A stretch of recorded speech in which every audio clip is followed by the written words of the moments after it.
Classico sous haute tension. Bagarre et fumée dans les tribunes de Porto vs Benfica.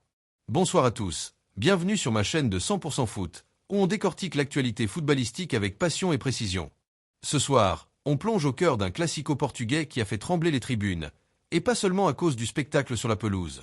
Lors du choc entre le FC Porto et Benfica, l'ambiance a viré à l'orage. Bagarre entre supporters, fumigènes, pétards et insultes enflammées ont transformé El Estadio do Dragão en véritable poudrière.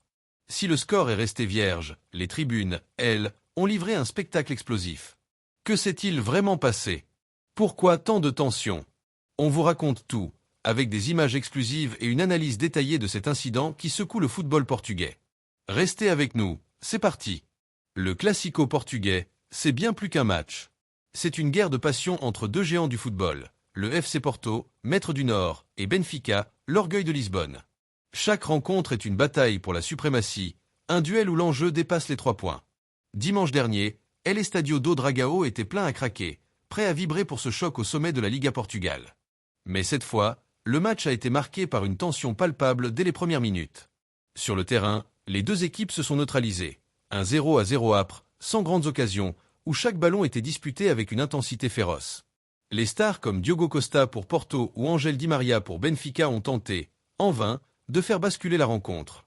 Mais si le spectacle sur la pelouse est resté sage, en tribune, c'était une toute autre histoire.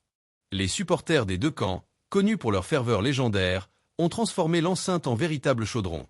Les Super Dragos, ultra emblématiques de Porto, occupaient le virage sud, tandis que les fans de Benfica, massés dans le parcage visiteur, étaient prêts à tout pour défendre leurs couleurs. Mais ce qui devait être une fête du football a vite dégénéré. Ce classico, malgré son score vierge, restera dans les mémoires pour les mauvaises raisons.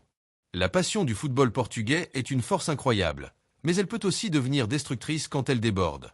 Les incidents de El Estadio do Dragão nous rappellent que le football, c'est avant tout un spectacle, une fête, et non un champ de bataille. Abonnez-vous pour ne rien rater.